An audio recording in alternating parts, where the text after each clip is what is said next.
Gravar aqui pro pessoal que não tá podendo assistir, postar lá no YouTube depois.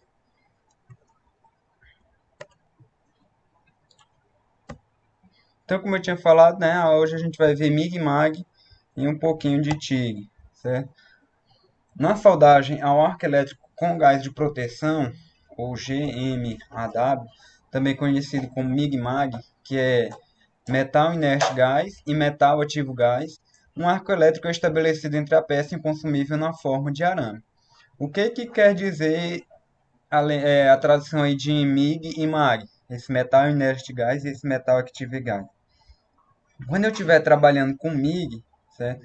O gás que vai fazer a proteção da minha poça de fusão lá durante o processo de soldagem, ele não vai reagir com a poça de fusão. Já no processo MAG, o gás ele é um gás ativo, certo? Ele vai tentar adicionar certas propriedades àquela solda, além de proteger, né? Os dois gases protegem a poça de fusão, só que um não há reação com a poça de fusão e o outro vai ocorrer a reação com a poça de fusão. O arco funde continuamente o arame à medida em que este é alimentado à poça de fusão.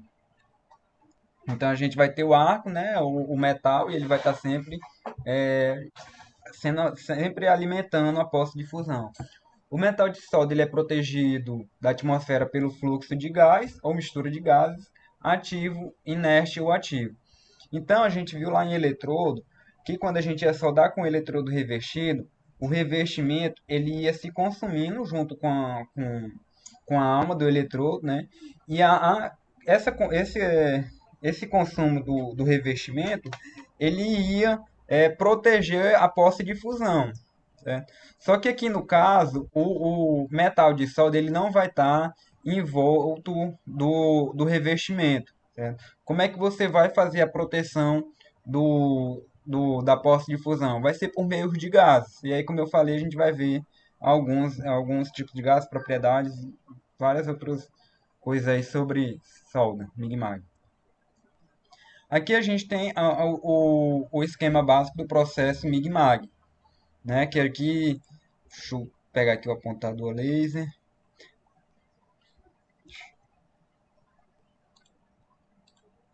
Tá vendo dois por quê?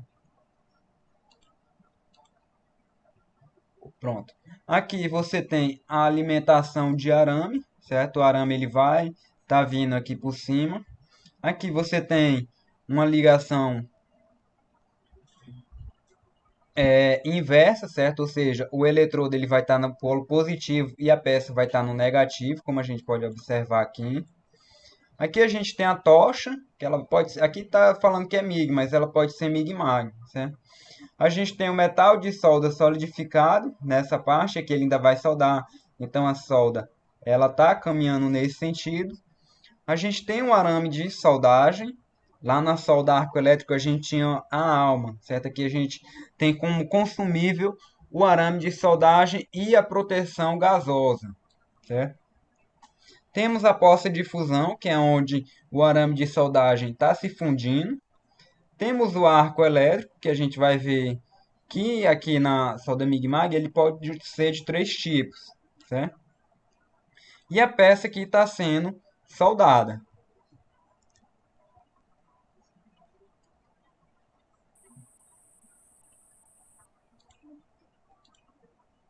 A soldagem ela pode ser executada em todas as posições, é uma das vantagens aqui da solda MIG-MAG. Não há, não há necessidade de remoção de escória. Por que, que não há necessidade de remoção de escória? Porque os gases eles vão proteger a poça de fusão, certo? E o resfriamento ele é um pouco mais rápido do que na eletrodo revestido, certo? Então não há necessidade de remoção de escória. Alta taxa de deposição de metal. O que que isso quer dizer quando eu falo alta taxa de deposição de metal? Eu tenho poucos respingos. Respingos que eu falo é fora do cordão de solda. São perdas, viu? Não esqueçam disso. Tempo total de execução de soldas de cerca de metade do tempo se comparado com o eletrodo revestido. Então é um processo de soldagem mais rápido. Altas velocidades de soldagem, né? Então se o tempo de execução da solda é menor, então é porque eu tenho também uma alta velocidade de soldagem.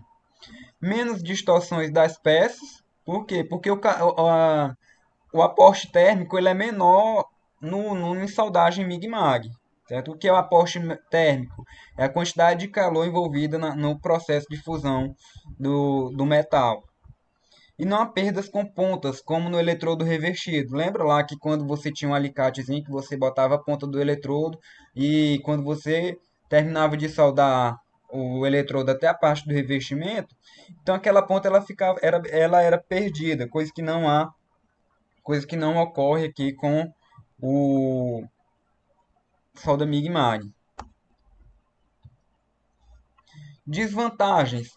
O equipamento é mais caro, é mais complexo e mais caro. Por quê? Porque ele vai ter uma fonte de tensão, vai ter um alimentador de arame e vai ter o regulador de gás. Certo? Todos esses que a gente vai ver nos componentes lá desse processo de soldagem. Não é equipamento portátil como em soldas SMAW, ou seja, eletrodo revestido, principalmente no caso das inversoras, certo? Produz mais respingos, certo? Deixa eu voltar bem aqui. Respingo, alta taxa de deposição do metal, alta velocidade. É. O arco deve ser protegido de correntes de ar que possam dispensar o gás de proteção. Isso limita a soldagem em ambientes abertos. Só para voltar aqui, só para a gente ver. Deixa eu ver se eu apago aqui. Pronto, apagar aqui o que me interessa. Aqui, pessoal, na ponta aqui do bocal, na ponta aqui, vocês podem ver que está sendo jogado aqui os gases de proteção, certo? Para proteger aqui a posse de fusão e a fundição do metal, do arame. O que pode acontecer se eu estiver soldando em um ambiente aberto e ventilado? Esse gás aqui ele pode não ser direcionado aqui para a peça e aí o vento ele pode tirar o gás de proteção.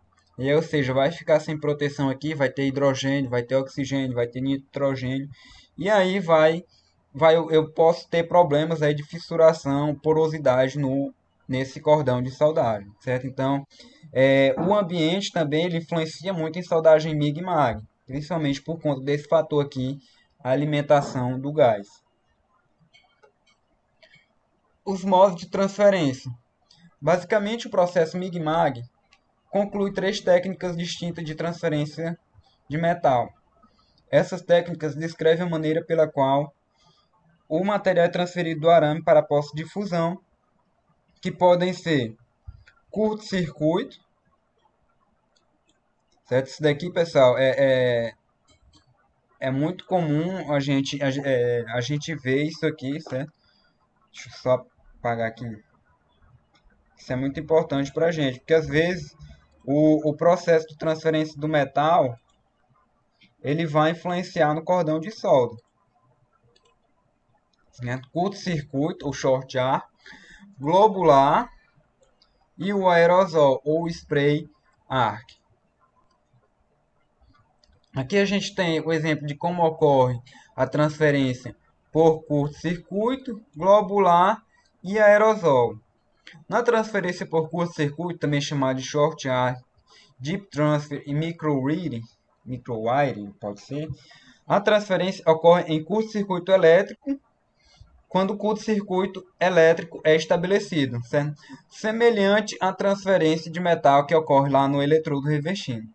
Isso acontece quando o metal fundido na ponta do arame toca a posse de fusão. Certo? Então, o metal do arame aqui, que sempre vai ser alimentado, ele vai estar sempre tocando na posse de fusão. Então, isso é curto-circuito. Vai ser o modo de transferência por curto-circuito. A transferência globular ocorre quando as gotas do metal fundido não são grandes aliás, são muito grandes e movem-se em direção à poça de fusão sob influência da gravidade. Então, aqui eu não vou precisar tocar a ponta do eletrodo, certo? A ponta aqui dessa partezinha aqui do eletrodo, não vou precisar tocar na peça. Ela vai se fundir aqui e aí vai transferir o metal fundido para a peça por meio da força da gravidade, certo? Por meio da influência da gravidade. Aqui o modo de transferência ocorre quando o arame toca a poça de fusão. E na transferência por aerosol ou spray arc, pequenas gotas de metal fundido são desprendidas na ponta do arame e projetadas por forças eletromagnéticas em direção à poça de fusão. Então, com relação aos tipos de transferência, o que a gente deve ter sempre em mente? Curto-circuito, eu tenho que estar tocando a ponta do arame na poça de fusão. Globular, o modo de transferência, a ponta do arame vai se fundir sem eu precisar tocar o metal e vai ocorrer a formação de uma bolha, e essa bolha vai para o metal de base por meio de influência da gravidade. E na transferência do aerosol, pequenas gotas de metal fundido vai ser projetadas aí no metal de base por meio de forças eletromagnéticas. Curto-circuito. Na transferência por curto-circuito são aplicados pequenos comprimentos de ar, ou seja, baixas tensões e baixas correntes de soldagem. Tá? Essa técnica de soldagem é particularmente útil na união de materiais de pequena espessura em qualquer posição. Beleza? Então, se você vai soldar aí chapas com espessuras pequenas, abaixo de 1 milímetro, então você utiliza esse método de transferência por curto-circuito. Além, a soldagem por curto-circuito também é empregada quando se tem como requisito uma distorção mínima da peça. Por que distorção mínima da peça? Porque ele provoca um menor aquecimento com relação aos outros modos de transferência da peça. Certo? Então, entre curto-circuito, globular e spray, aqui eu aqueço menos a peça é o curto-circuito. Certo? Então, consequentemente, vai causar menos distorções, menos como é que eu posso falar, curvatura na minha peça. Quando o arame toca a posse de fusão, a corrente começa a aumentar para uma corrente de curto-circuito. Quando esse valor alto de corrente é atingido, o metal é transferido. Certo? Então, quando ocorrer o pico de corrente máximo, aí que vai ocorrer a transferência de metal para a posse de fusão. O arco é então reaberto. Como o arame está sendo alimentado mais rapidamente que o arco consegue fundi-lo. O arco será eventualmente extinguido por outro curto. Então vai ser um ciclo, certo? Como a gente vai ver aqui na próxima figura. Não há metal transferido durante o período de arco aberto, somente nos curtos-circuitos. Ó, você vem, tem aqui corrente, ela está constante na máquina, a tensão está lá. Na hora que você triscar a ponta do arame na peça, vai ocorrer uma queda de tensão e um pico de corrente, que é onde vai ocorrer o aquecimento aqui na ponta do arame e vai provocar o curto-circuito, consequentemente a fusão da ponta do arame. E aí vai ter todo o processo. Aí vai começar, ó, aí a corrente depois do pico ela vai se estabilizar novamente, vai ter novamente uma queda de tensão e aí vai iniciar o ciclo novamente, certo? Aqui a gente tem o gráfico corrente, tensão versus o tempo típico do ciclo de curto-circuito, certo? Então, corrente próximo a zero, baixo, e tensão lá em cima. Na hora que eu trisco, tem um pico de corrente, queda de tensão, o metal se funde, e aí eu vou conseguir fazer a minha solda. A faixa ótima de corrente de curto-circuito para vários diâmetros de arame. Então, quando você está soldando por meio de curto-circuito, então você tem determinados diâmetros de arame que são aconselháveis, né? Que são bons de se utilizar para esse modo. Por exemplo, vou soldar uma chapa fina, e aí qual modo de transferência que eu vou utilizar? É uma chapa bem fina, então eu tenho que fornecer menos calor para não deformar a peça. Então, se eu não quero fornecer muito calor, então o modo de transferência que eu vou utilizar é o curto-circuito. E o modo de transferência que eu vou utilizar é curto-circuito, então eu tenho alguns diâmetros aí para observar com relação ao uso desse tipo de transferência, né? Para garantir, para garantir uma boa estabilidade do arco, na técnica de curto-circuito, devem ser empregadas baixas correntes. A tabela 1, que é essa tabela baixa aqui, ilustra a faixa de corrente ótima para a transferência de metal por curto-circuito para vários diâmetros de arame. Essas faixas podem ser ampliadas dependendo do gás de proteção, certo? Então, isso aqui não é uma regra, mas é para você se nortear de que você, por exemplo, vai soldar com um arame de 76 décimos. Então você utiliza aí uma faixa de corrente de 50 até 150. E isso vai depender do gás de proteção também, se ele é inativo ou ativo, né? Eu não falei lá nas desvantagens, mas uma das desvantagens de solda MIG-MAG são os parâmetros, certo? Você vai ter que controlar. São muitos parâmetros, mas a facilidade de solda é maior quando você consegue, é, como é que se diz? Ter um bom ajuste dos parâmetros, certo? O mais difícil é conseguir ajustar os parâmetros. Conseguiu ajustar os parâmetros, o processo de soldagem é tranquilo. Transferência globular. Quando a corrente e a tensão de soldagem são aumentadas para valores acima do máximo recomendado para a soldagem por curto-circuito, a transferência de metal começará a tornar um aspecto diferente, né? Então, se você deixar o curto-circuito lá atingir correntes além das recomendadas para aquele tipo de transferência, então você vai mudar o modo de transferência do metal que você está utilizando, o modo de transferência do arame, que ele vai passar de curto-circuito para globular. Essa técnica de soldagem é comumente conhecida como globular, no qual se transfere através do ar, né? Usualmente, as gotas de metal fundido têm diâmetro maior que o próprio arame, certo? Então ele vai formar como se fosse uma bolha, certo? Umas gotas na ponta do arame. Esse modo de transferência pode ser errático, com respingos e curtos-circuitos ocasionais, certo? Então não é um modo de transferência, é um modo de transferência de transição, certo?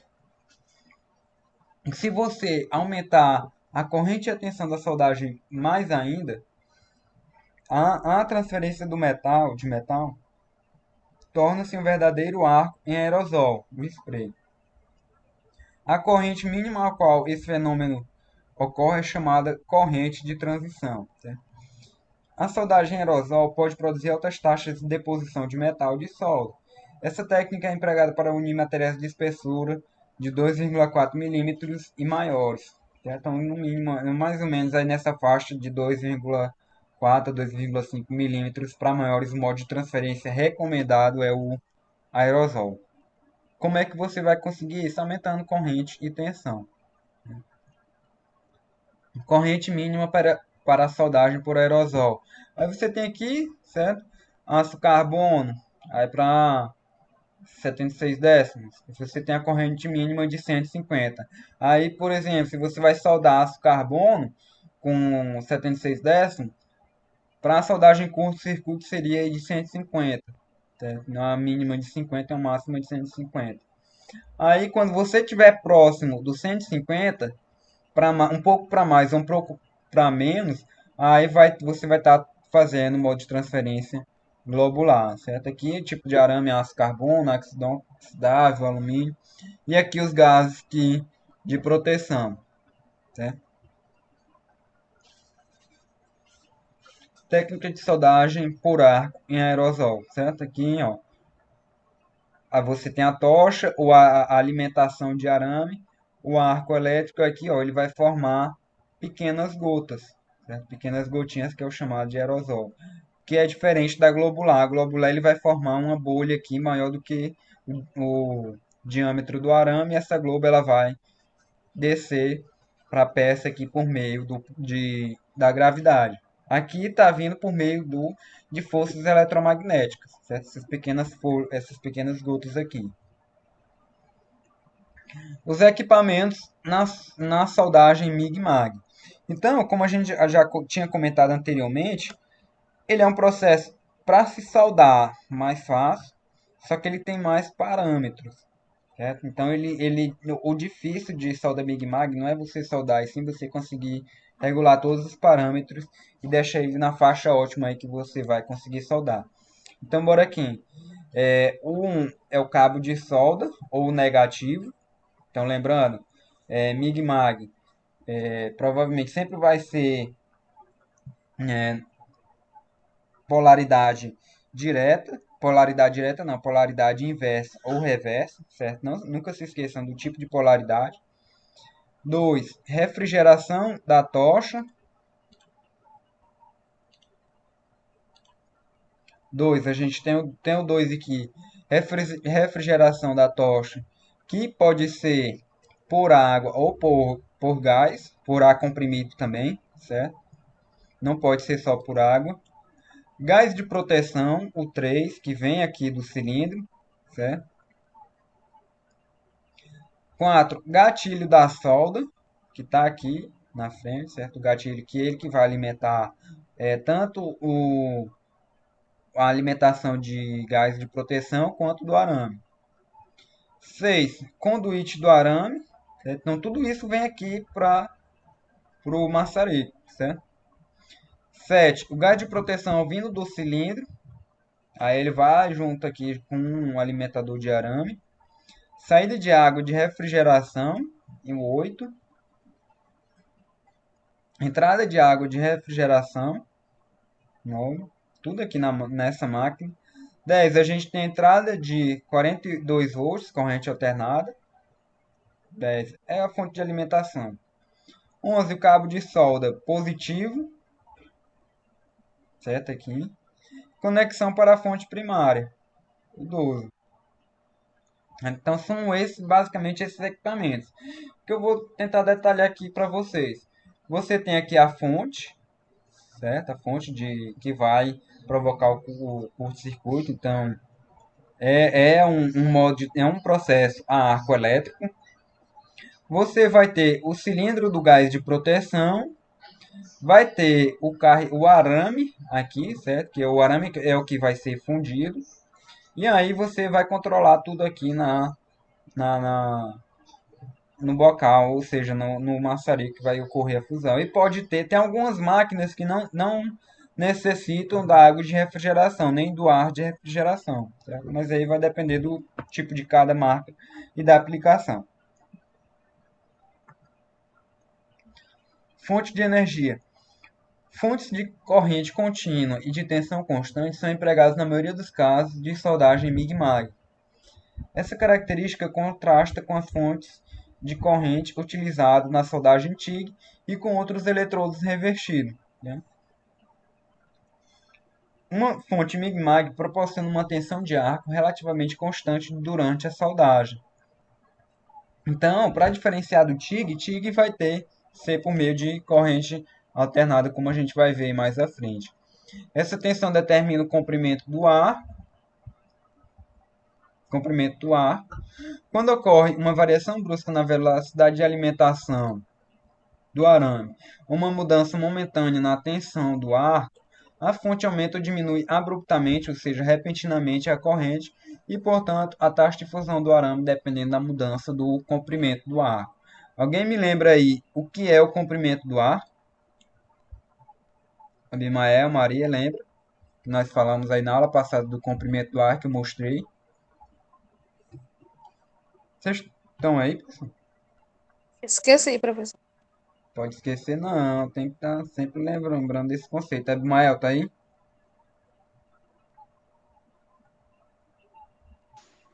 Tô. Lembra aí o que é o comprimento do ar?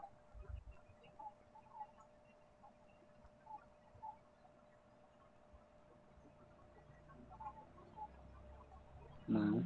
Lembra não? Certo, eu não vou falar não. Vou deixar para vocês pesquisarem o que é o comprimento do ar. Propriedade dos gases. As propriedades básicas dos gases que afetam o desempenho do processo de solda incluem propriedades térmicas térmicas a temperaturas elevadas, certo? Então você vai ter uma posse de fusão ali do arame. Isso vai estar numa temperatura bem elevada, certo? Aquela posse de fusão. Então, é importante que os gases mantenham suas propriedades térmicas a essas temperaturas, certo? Porque senão ele vai permitir a passagem do ar do ambiente e aí vai contaminar a solda. A reação química do gás com os vários elementos no metal de base, no arame de solda, certo? Então, reação química com o gás. Então, isso no caso ele está falando do mag, que em soldas com mag, o gás ele vai reagir com os elementos do metal de base. Né? Ou não, né? Ou eu não queira que ele reaja. Efeito de cada gás no modo de transferência do metal. Os gases no processo Mig-Mag. Então, a condutividade térmica do gás, a temperatura do ar, influencia a tensão do arco, bem como a sua energia térmica transferida à solda. Então, quando a condutividade térmica aumenta, maior tensão de soldagem é necessária para sustentar o arco. Certo? Então, quanto maior você tiver um aporte térmico, então maior você vai precisar de uma tensão. A sua tensão vai ser maior. A compatibilidade de cada gás com o arame e o metal de base determina a adequação das diversas combinações de gases. A gente vai ver mais à frente aí questão dos tipos de gases, né? Os gases afetam as características do ar, a transferência de metal, a qualidade, a metalurgia da solda e alguns parâmetros de soldagens. Então, o que é que o gás afeta? Afeta no meu processo de soldagem, Mig-Mag. Características do ar, certo? Ele pode influenciar no modo de transferência também, né? Como a gente viu aqui, transferência do metal.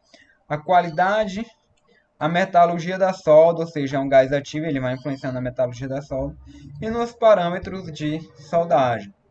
Então, a escolha do gás se dará em função. Então, só para você escolher o gás, você tem que escolher o metal de base, em relação a custo, disponibilidade. Às vezes você está em uma região onde você não tem determinado gás disponível, então você tem que utilizar outro gás aí para realizar aquele tipo de solda. Metal de adição e corrente de soldagem. Certo? Gases de proteção para a soldagem. Os gases inertes mais utilizados são o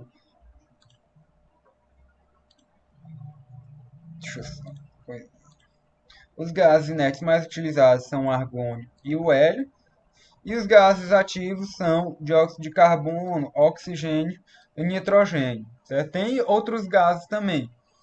Mas aqui, nesse caso, esses vão ser os mais importantes para a gente.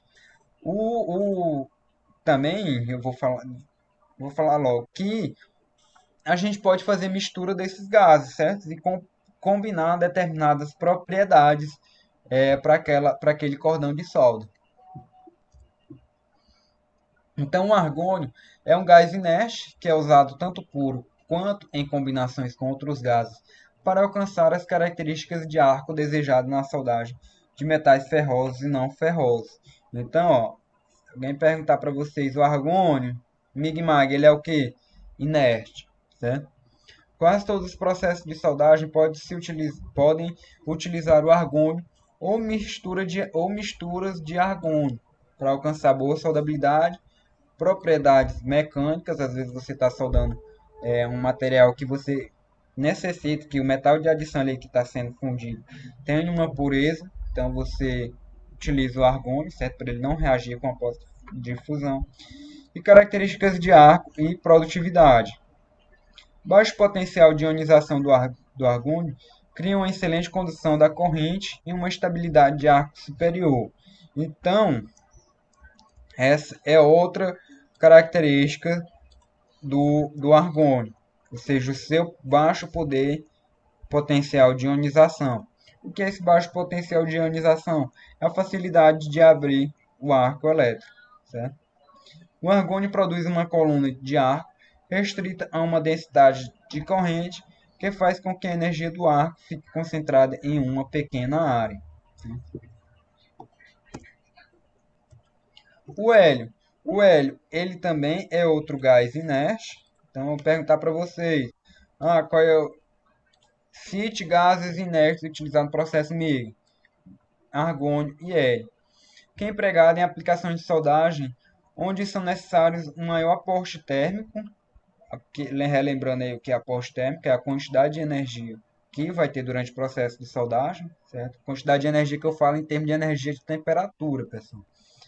Para melhorar a molhabilidade do cordão de solda, maior penetração e maior velocidade de soldagem. Então, você utilizar o hélio como gás inerte, ele lhe proporciona essas características. Na soldagem MIG, o hélio não produz um arco tão estável quanto o argônio. Comparado com o argônio, o hélio apresenta maior produtividade térmica, certo? E maior variação de tensão, e conduz a um perfil de penetração mais largo e mais raso. Certo? Eu vou mostrar aqui os perfis de cordão de solda para vocês. O hélio é frequentemente misturado em diversas proporções com argônio para tirar vantagem das boas características de ambos os gases. Então, eu vou pegar o argônio sozinho, é um gás inerte, mas posso misturar o argônio o hélio com o argônio para mim obter certas características ali durante o meu processo. O dióxido de carbono puro não é um gás inerte, porque o calor do ar o dissocia em monóxido de carbono e oxigênio livre. Então, dióxido de carbono não é um gás inerte, certo? Ele é um gás ativo. Por quê? Porque com o calor do ar, ele vai se separar em monóxido de carbono e oxigênio livre. Lembrando lá, eu vou tentar fazer aqui, a fórmula desse processo. Eu vou ter oxigênio mais botar aqui um calor de ar. E aí o meu produto disso aqui vai ser o quê? CO2, CO, monóxido de carbono, mais o oxigênio. E qual é o problema disso? O oxigênio bem aqui, ele pode reagir, ele vai reagir na minha poça de fusão, certo? Por isso que ele é ativo. Esse oxigênio combinar-se-á com os elementos de transferência através do ar para formar óxidos que são liberados na poça de fusão na forma de escória ou carepa, certo? Então, quando eu estou soldando MIG, aliás MAG no caso, MAG, e eu for soldar com dióxido de carbono, ele vai só formar aqui, uma escória ou carepa ali em cima da minha solda. Então eu vou precisar fazer uma limpeza posterior, seja com uma escova de aço, alguma cor do tipo daquele cordão de solda.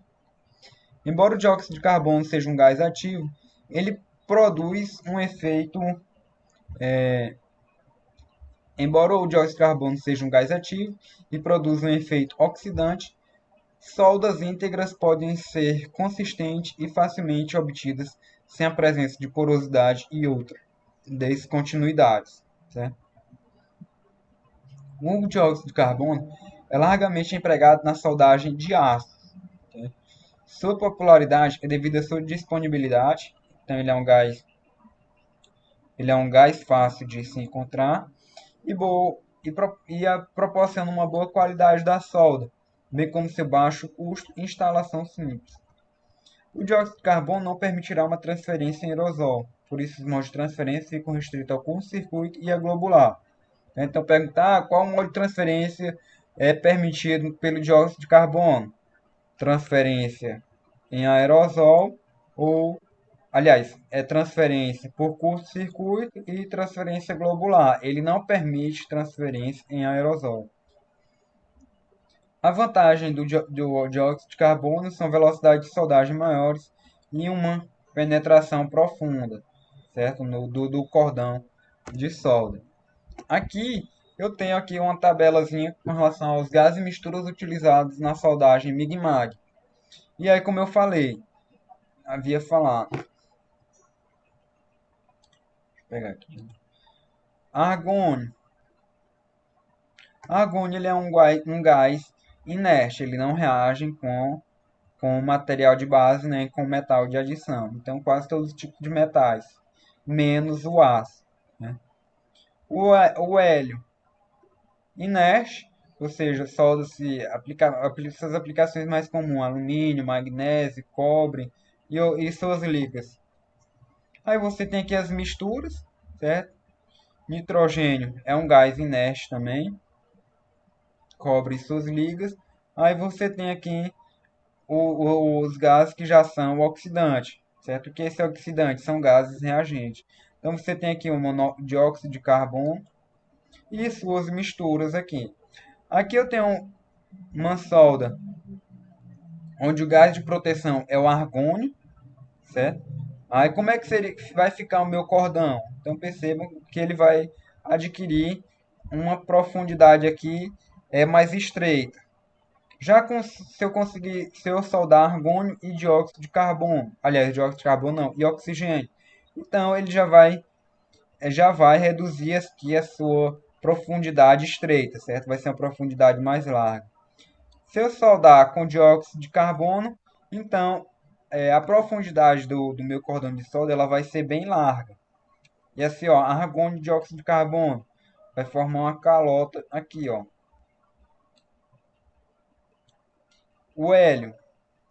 Então a diferença aqui, ó, dois principais gases inertes. Vejam como é o comportamento da penetração do cordão de solda do metal de base.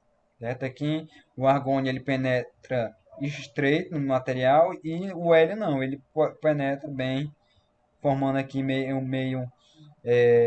como é que se diz, uma poça de fusão mais larga, certo? Ele tem uma molhabilidade maior. E aqui eu tenho a mistura, por último, aqui do argônio e do hélio, certo? Como é que vai ser a penetração no metal de base.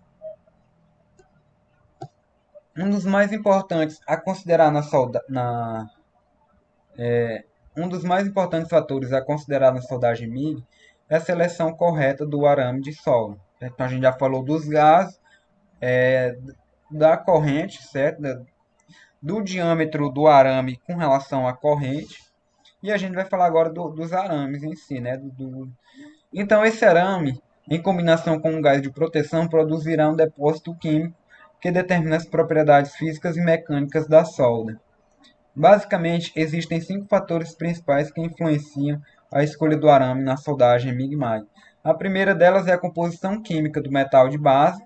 Certo? Então, eu vou soldar alumínio. Você não vai usar um cordão, um arame de aço. Certo? Propriedades mecânicas do metal de base, que influencia na escolha do material do arame.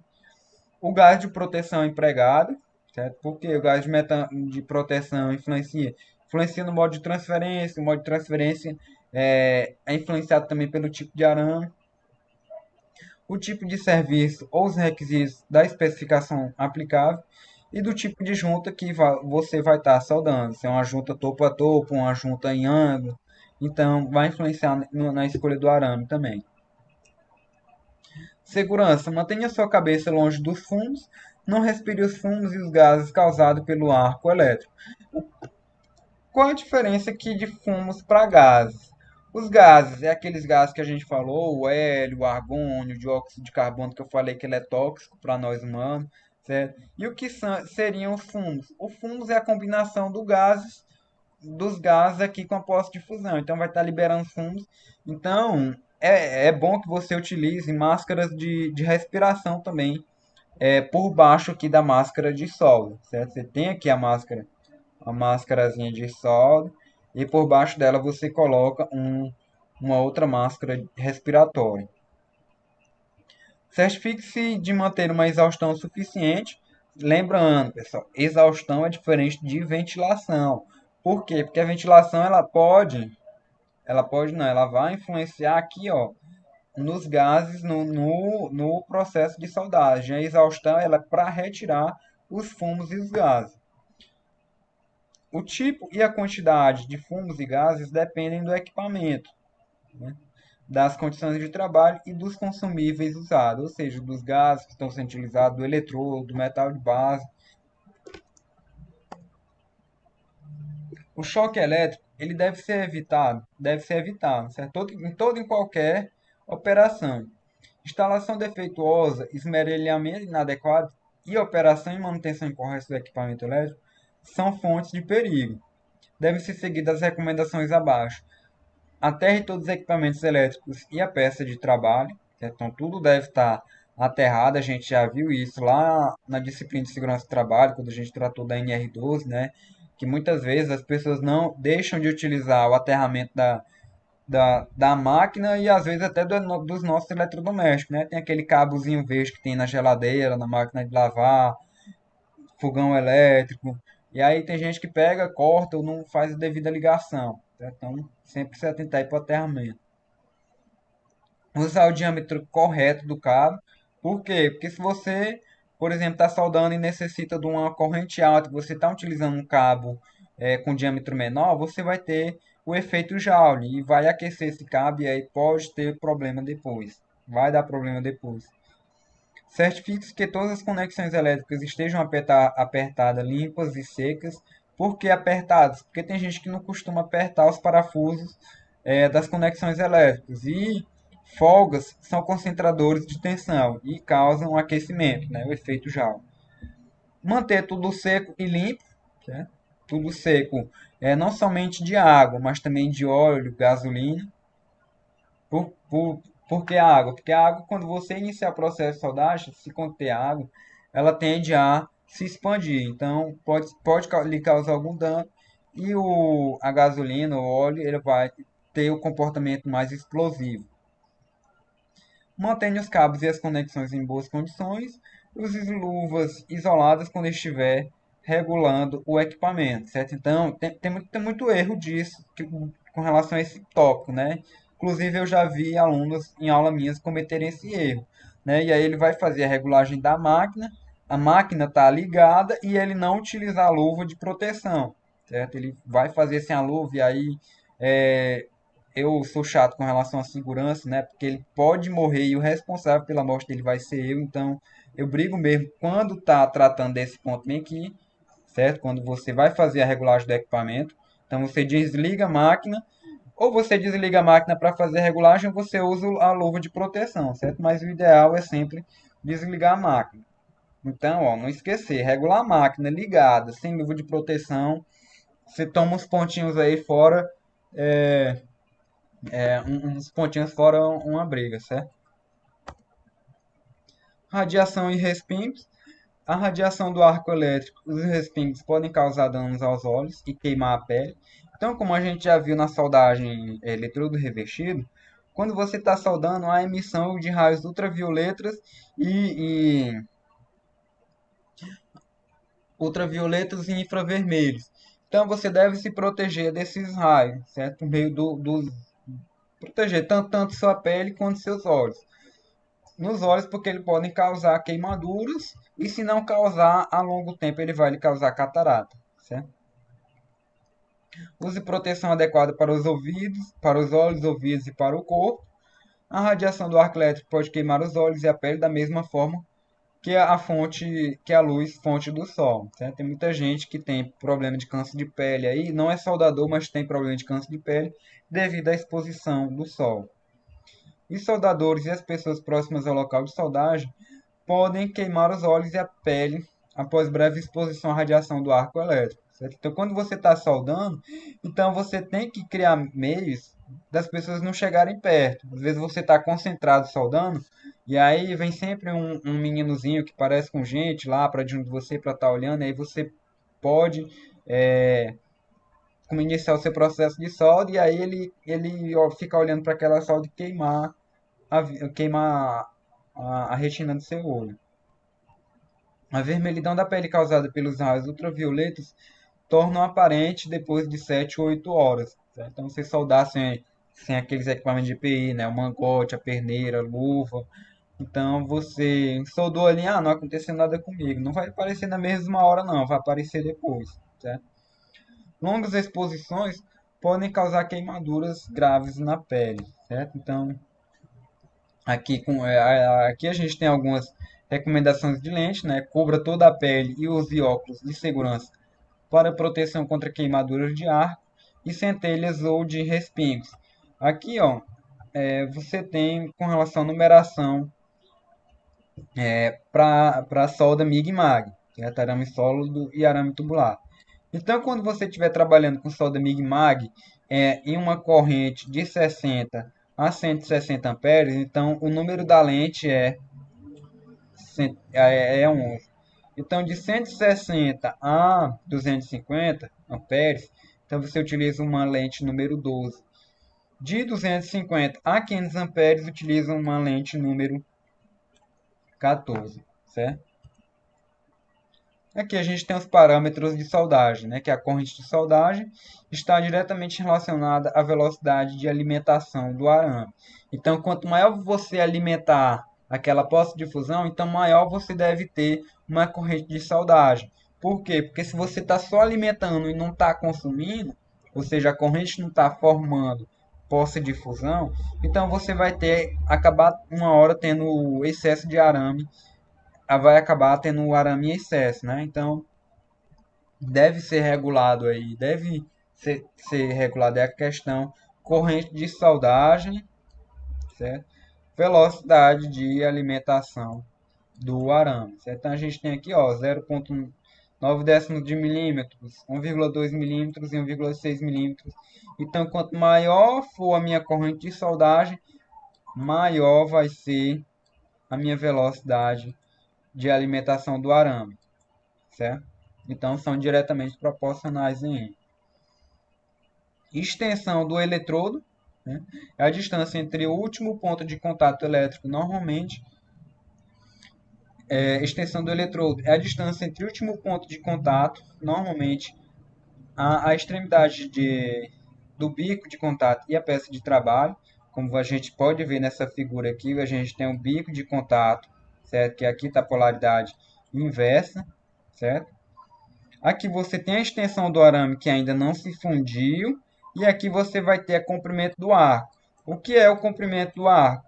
É o comprimento do curto-circuito que vai ocorrer o modo de transferência do material, certo? Então, a distância entre o bico de contato e a peça é toda a extensão do eletrodo, que é formado pela extensão do arame e pelo comprimento do arco. E aqui, quanto maior for a minha corrente de soldagem, menor vai ser a distância entre o bico de contato e a peça. Por quê? Porque se eu aumentar a corrente, então eu vou ter digamos assim, um maior curto-circuito aqui, um maior aporte térmico, e isso então eu vou conseguir controlar, diminuindo aqui a minha extensão do arame, certo? A velocidade de soldagem é uma relação entre o caminho percorrido pelo arco ao longo da peça e o tempo gasto para percorrê-lo. Esse parâmetro é normalmente expresso em centímetros por minuto ou milímetros por minuto. Geralmente milímetros por minuto. Três regras gerais podem ser anunciadas com respeito à velocidade de soldagem. Quando a espessura da peça aumenta, a velocidade de soldagem deve diminuir. Por quê? Porque quanto maior eu aumentar a espessura da minha peça, então eu vou ter que depositar mais material. Então, se eu tiver que depositar mais material, então a minha velocidade de soldagem ela vai diminuir, certo? Lembrando aqui, velocidade de soldagem, não confundo de jeito nenhum, pessoal. Velocidade de soldagem. Ó, velocidade de soldagem é uma coisa. Velocidade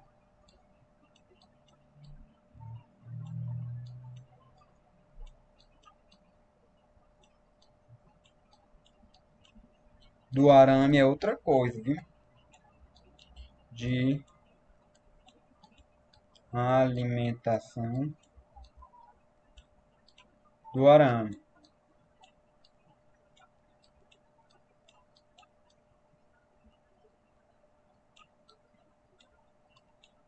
Velocidade de alimentação do arame é outra coisa, diferente de velocidade de soldagem. Velocidade de alimentação do arame, você regula lá no alimentador. A velocidade de soldagem, ó, é com relação ao caminho percorrido durante o processo de soldagem. Tá aqui, ó. Cadê? Caminho percorrido pelo arco ao longo da peça e o tempo gasto para percorrê-lo. Então, quando a espessura da peça aumenta aumenta a velocidade de aliás, a velocidade de soldagem deve diminuir. Para uma dada espessura da peça e tipo de junta, quando a corrente de soldagem aumentar, a velocidade de soldagem também deve aumentar e vice-versa. Maiores velocidades são alcançadas empregando a técnica de soldagem e empurrando. Certo? Então, se você estiver aplicando maiores velocidades de soldagem, ou seja, você quer terminar aquele processo de soldagem rápido, de duas chapas, vamos supor, então a técnica de soldagem utilizada vai ser empurrando, certo? Que está aqui a diferença de uma a outra. No sentido de soldagem puxando. Então você vai ver que aqui eu tenho a ponta do arame, ó. Deixa eu só dar um zoom aqui para ficar claro. Você vai ver aqui, ó, o sentido de soldagem está indo da minha direita para, aliás, da minha esquerda para minha direita. Aqui, ó, nesse sentido. Então o cordão de solda vai estar aqui. Então ele está puxando o cordão de solda. Já aqui no sentido empurrando, ele vai estar empurrando a poça de fusão. Certo? Então o cordão de solda vai estar aqui, então ele vai estar empurrando a solda, a poça de fusão nesse sentido da minha esquerda. Certo? A penetração da solda é a distância que a linha de fusão se estende abaixo da superfície do material sendo soldado. Certo?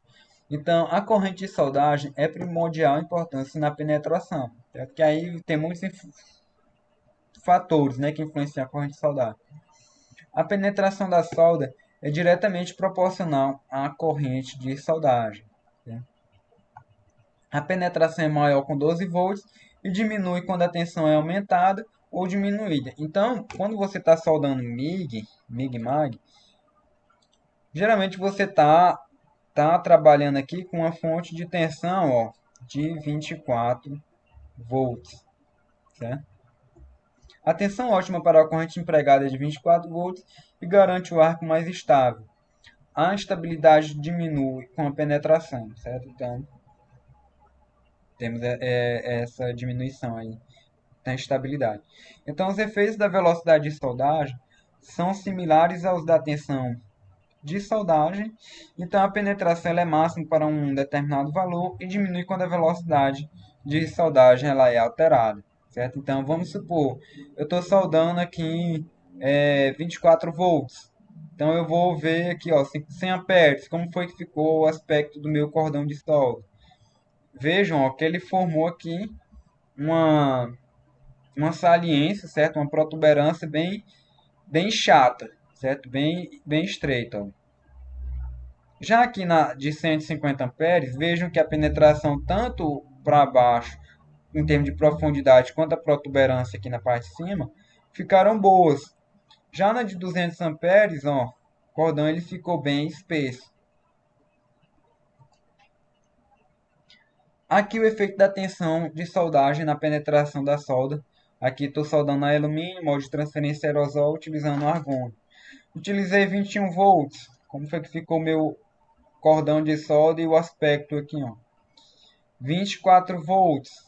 Então vejam que o aspecto aqui do meu cordão de solda já melhorou. Certo? E a penetração dele foi boa no metal de base.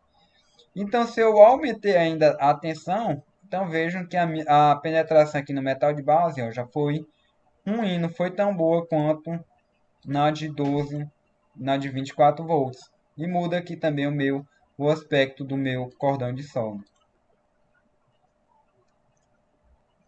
Aqui o efeito da velocidade de soldagem, certo? Eu tenho uma velocidade alta de 45 centímetros por minuto.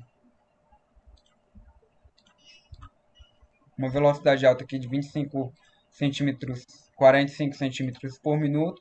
E aí eu consigo ver aqui como ficou meu cordão de solda. Vejo que ele está meio que repuxado, certo? Ele vai ficar repuxado. Por quê? Por conta do excesso de velocidade. Aqui eu já diminuí a velocidade, baixei para 30. E aí vejam que o meu cordão já melhorou o aspecto aqui, tanto penetração quanto em altura do cordão de solda. E aqui com a baixa velocidade de soldagem, vejo que a molhabilidade, ó, percebam que aqui essa distância é uma distância x. Aqui essa distância diminuiu.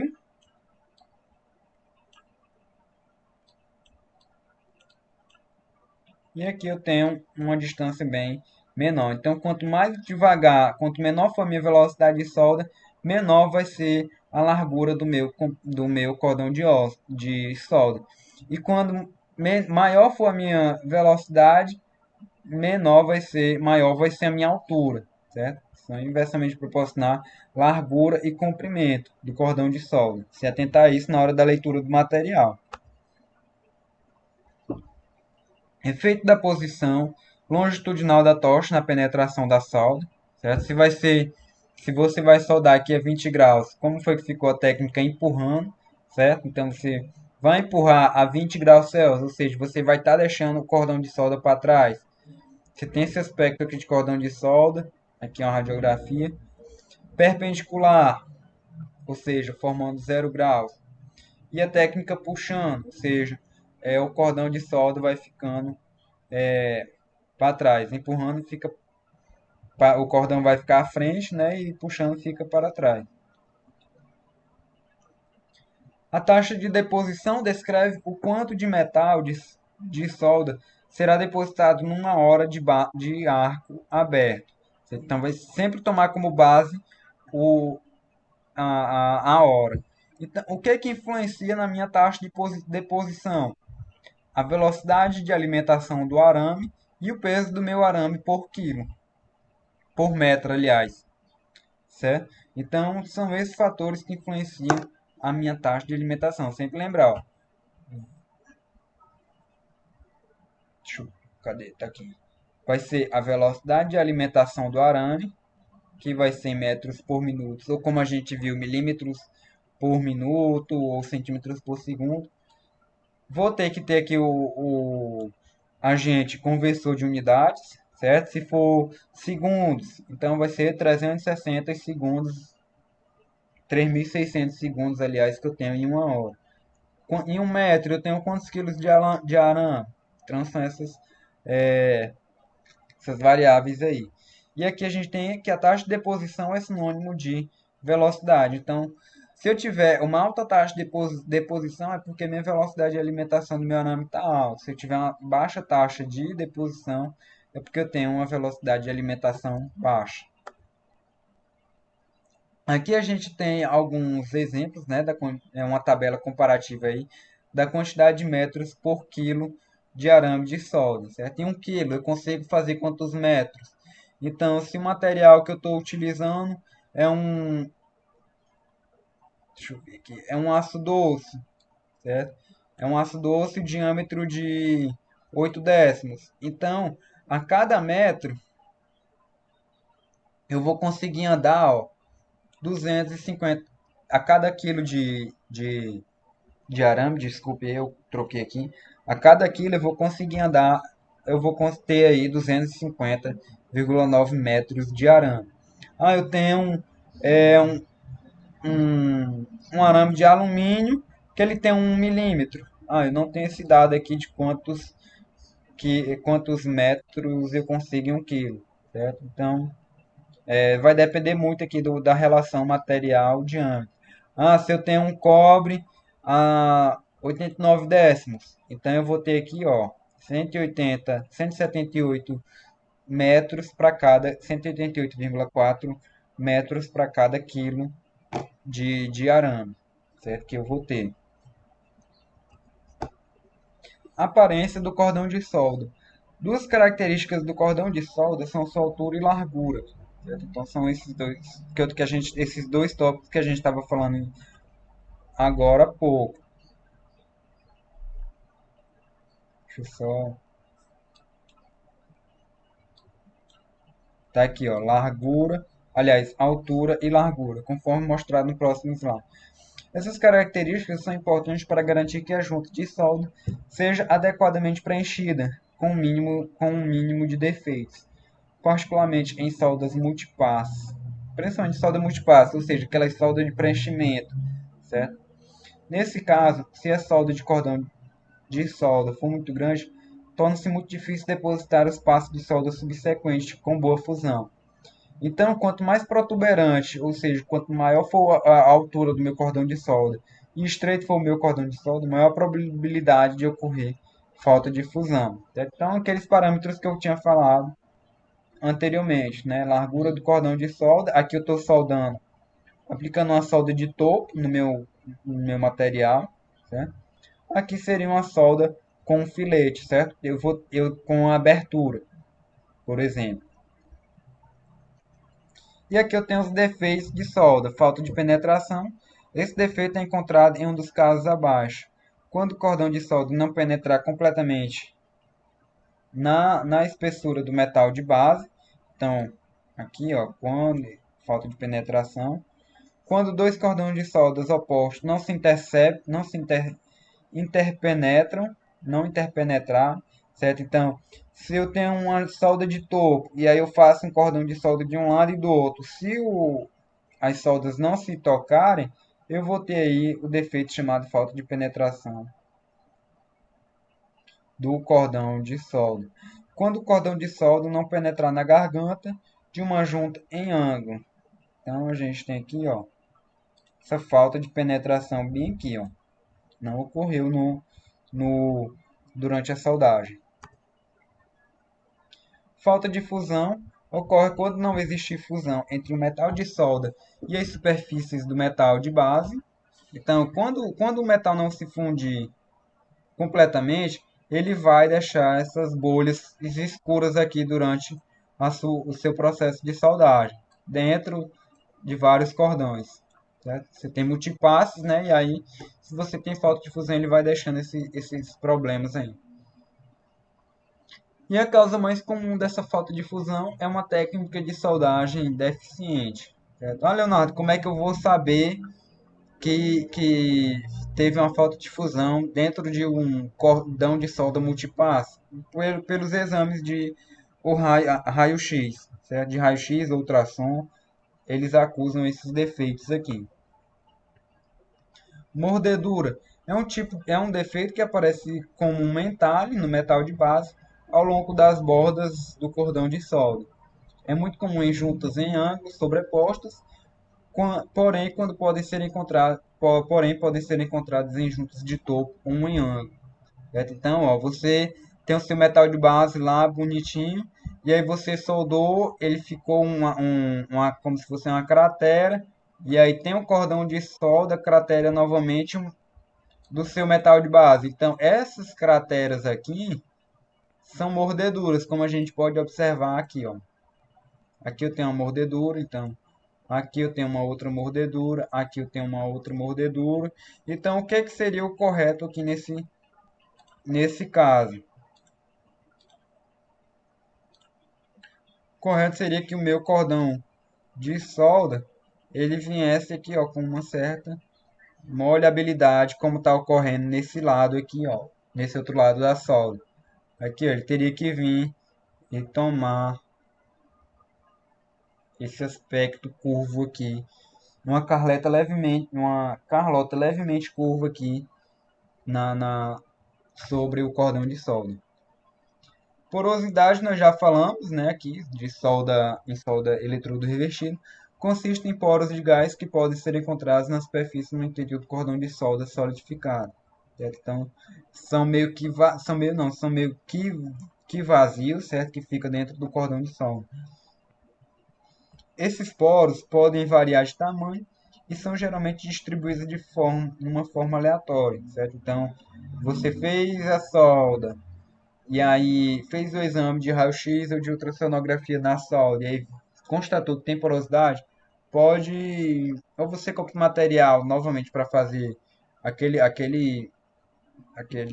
solda que você quer, ou você retira aqui toda essa solda e faz outro cordão de solda, né? Tomar cuidado com a ZTA, certo? Você vai estar sempre atacando a ZTA quando você faz esse tipo de processo.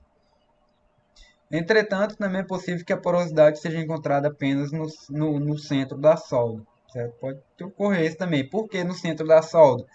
porque o centro da solda é o último lugar que vai se solidificar, certo? Ele começa a se solidificar das bordas, certo? Que vai formar grãos, grãos grandes, grãos de tamanho maior. Por quê?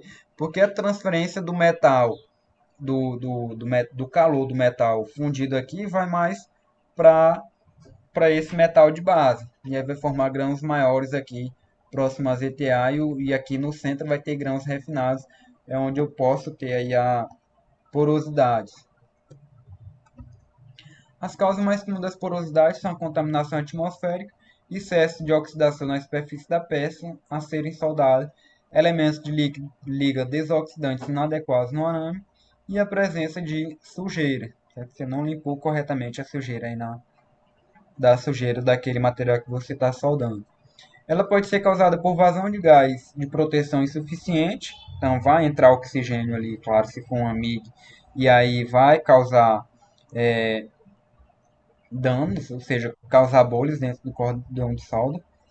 Vazão de gás de proteção excessivo, que pode causar aspiração do ar para dentro do fluxo de gás de proteção. Então, como eu falei, você não pode ter uma vazão de gás nem muito baixa para o ar do ambiente não contaminar a solda, nem pode ser muito grande essa vazão, porque se for muito grande, pode ficar gás dentro do seu cordão de solda. Bocais obstruídos ou sistemas de fornecimento de gás danificado, seja mangueira com vazamento e etc.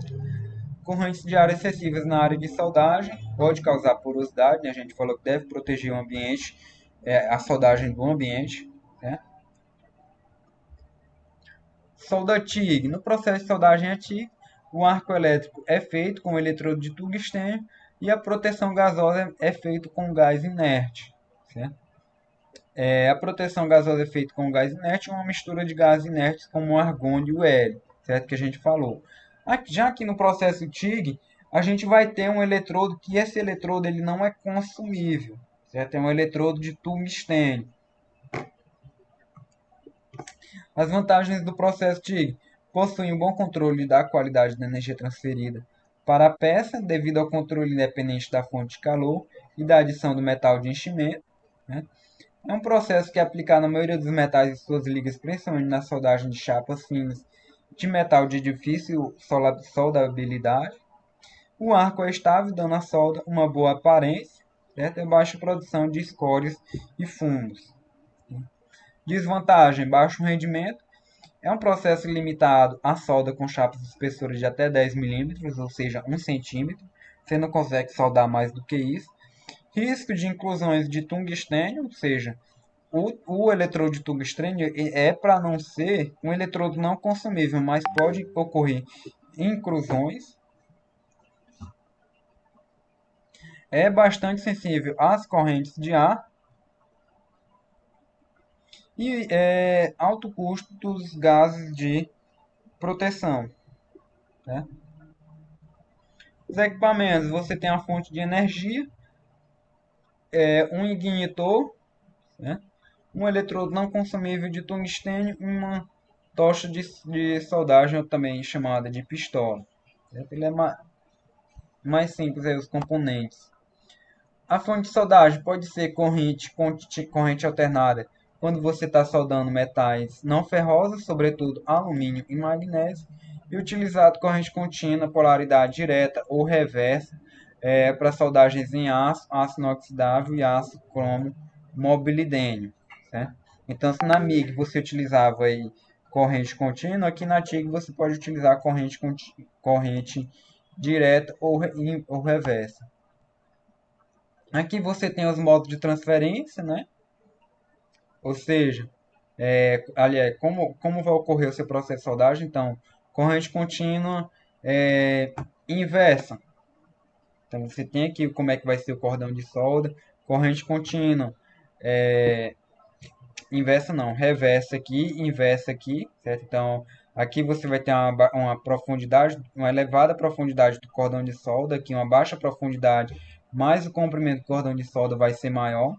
E aqui como vai ser o cordão de solda na corrente alternada, certo? Então ele vai ter tanto profundidade quanto em largura.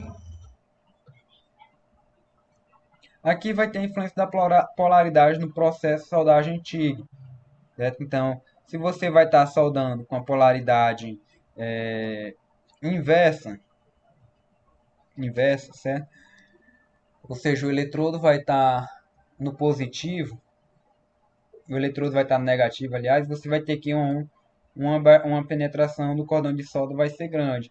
Se o eletrodo vai estar no positivo, então a profundidade vai ser baixa, mas o comprimento do cordão de solda vai ser elevado. Em gás de proteção, argônio e o hélio, certo? Que a gente já viu essas características aí. Então, qualquer dúvida, pessoal, vocês podem estar falando comigo, certo? Não utilizem esse e-mail aqui, certo? Eu não tenho mais acesso a ele.